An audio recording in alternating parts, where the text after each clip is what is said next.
सलीम साहब और जावेद साहब ने इसकी कहानी लिखी थी।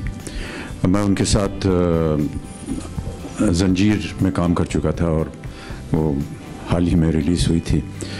और जब उन्होंने मुझे ये कहानी सुनाई अगली फ़िल्म के लिए तो मुझे बहुत पसंद आई और उन्होंने जा कर के थोड़ी सी पैरवी की मेरे लिए रमेश जी के सामने। और इस तरह से फिर मेरी फ़िल्म को उन्होंने दिखाया। रमेश जी शायद इतने वाकिफ़ नहीं थे मेरे काम से और सलीम जावेद साहब ने उनको फ़िल्म दिखाई और उसके देखने के बाद फिर ये उन्होंने सोचा मैं निर्णय लेता हूँ। बीच में जब मुझे लगा कि शायद इसमें नौकरी मिले ना मिले, मैं धर्म जी के पास भी गया, उनके घर गया। मैंने कहा कि मेरी बड़ी इच्छा है इस फिल्म में काम करने की, अगर आप थोड़ी सी मेरी भी सिफारिश कर देंगे तो अच्छा होगा। तो ये मिलजुल करके इसी तरह काम मिल गया रमेश जी के। तो वो मैं ये बता दूं कि जब हमने कहानी सुनी तो सबसे पहले मैंने ही सलीम जावेद से ये भी यही कहा था कि ये गब्बर की भूमिका मैं करना चाहता हूँ। और जितने लोगों ने इसको सुना वो सब यही चाहते थे कि वो भूमिका निभाए, क्योंकि वो बहुत ही उत्तेजित थी, बहुत अच्छी भूमिका थी, बहुत अच्छा किरदार भी था। लेकिन अंत में रमेश जी ने कहा नहीं, ये आप ये करेंगे, धर्म जी ये करेंगे, हेमा जी ये करेंगी और गब्बर नहीं करेंगे आप। अमजद खान साहब आए सेट पे और ये इनकी जो रिकमेंडेशन थी ये सलीम साहब ने की थी और जावेद साहब ने की थी, क्योंकि उन्होंने उनको स्टेज पे काम करते देखा था, उनका काम देखा था, परिचित थे वो उनके काम से और उनको सजेस्ट किया। मेरी तो उनकी अमजद साहब से दोस्ती पहले दिन से ही हुई। मैंने कभी ऐसा नहीं सोचा कि ये ठीक काम नहीं कर पाएंगे या ये ठीक नहीं है। और जैसा कि आपने कहा, बहुत से लोगों को ऐसे लगा शुरुआत में कि शायद उनकी आवाज़ जो है वो अनुचित नहीं है इस किरदार के लिए, लेकिन जैसा कि आपने कहा वही आवाज़ जो है वो प्रचलित हुई। बहुत सी ऐसी फिल्में होती हैं फिल्म जगत में जो एक दर्शक के लिए एक तरह से मन के अंदर एक जगह बना लेती हैं, फिर वो हटती नहीं है।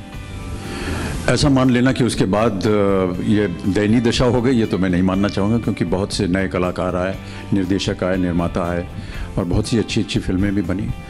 लेकिन कुछ फिल्में जो हैं वो अपना एक स्थान छोड़ जाती हैं। ये विश्व भर में ऐसा होता है। आज भी अगर हम हॉलीवुड की बात करेंगे तो आपको गॉडफादर की याद आएगी या आपको गॉन विद द विंड की बात आएगी, क्योंकि ये एक लैंडमार्क फिल्में थी। और चाहे कितने भी आप दशक गुजर जाएं, कितनी भी पीढ़ियां पार हो जाएं, लेकिन ये दो तीन चीज़ें हैं जो हमेशा हमारी यादगार फिल्में बनी रहती हैं। देखिए, मैं आपको बताऊं, लेखक जो होता है ना वो बहुत, उसकी भूमिका बहुत प्रथम होती है। और क्योंकि लेखक न केवल लेखक होता है, एक कलाकार भी होता है, वो एक्टर भी होता है वो। क्योंकि अगर वो उसे एक्टिंग नहीं मालूम होगी तो वो उस तरह से वाकई नहीं लिख पाएगा। तो सलीम साहब और जावेद साहब एक्चुअली एक्टर्स भी हैं, राइटर्स भी हैं। एक्टिंग अगर उनको आई तो वो सोचेंगे कि किस तरह से ये परफॉर्म करेगा, ये किस तरह से ये इसको निभाएगा, तो उसी तरह से वो डायलॉग लिखेंगे। तो इसलिए जो भी कलाकार उनके जो संवाद है उनको बोलेगा, उसके लिए एकदम आसान हो जाता है, क्योंकि संवाद जो है वो इसी दृष्टिकोण से लिखा गया है कि ये एक कलाकार जो है ये निभाएगा। तो कलाकार वो खुद हैं, उन्होंने, मैं तो समझता हूँ 90% काम खुद ही कर दिया लिख करके। तो हमको तो सब केवल वो वाक्य बोलने हैं और कुछ नहीं। अमित जी कोई भी बोलता उन्हें तो भी वो प्रचलित नहीं। हमको कभी ऐसा एहसास नहीं हुआ। ये हम जानते थे कि जितना इसमें परिश्रम किया जा रहा है वो उसका फल आना चाहिए।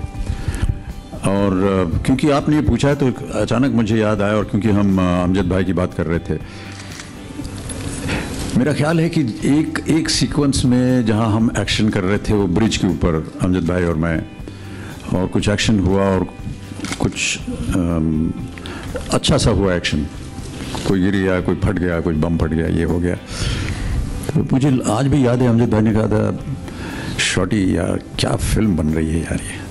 So somewhere I think that he may have had some kind of a idea that this film is going to be big. एक बड़ा भयंकर शॉट था उसमें, वो जो साथ की जो ट्रॉली चलती थी उसके साथ जुड़ना।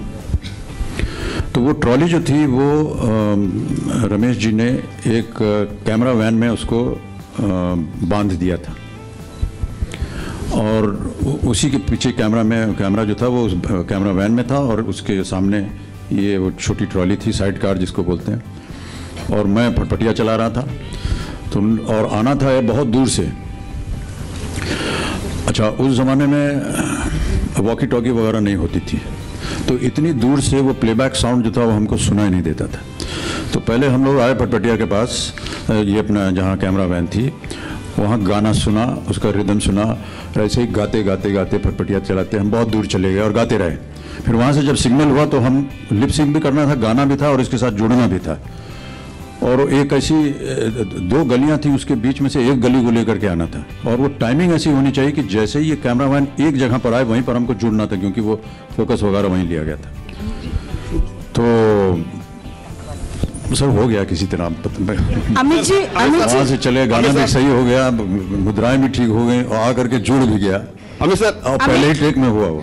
आई can't put my finger on it, I just feel that if I have been involved in a film and somebody wants to remake it, I look upon it as a compliment to the film. Whether it should be remade or not, this is a decision that has to be taken by the producers and the makers and the artists that want to join it. Some films have been remade and they have been very successful as well. But yes, this is something which is a kind of a debate, you know.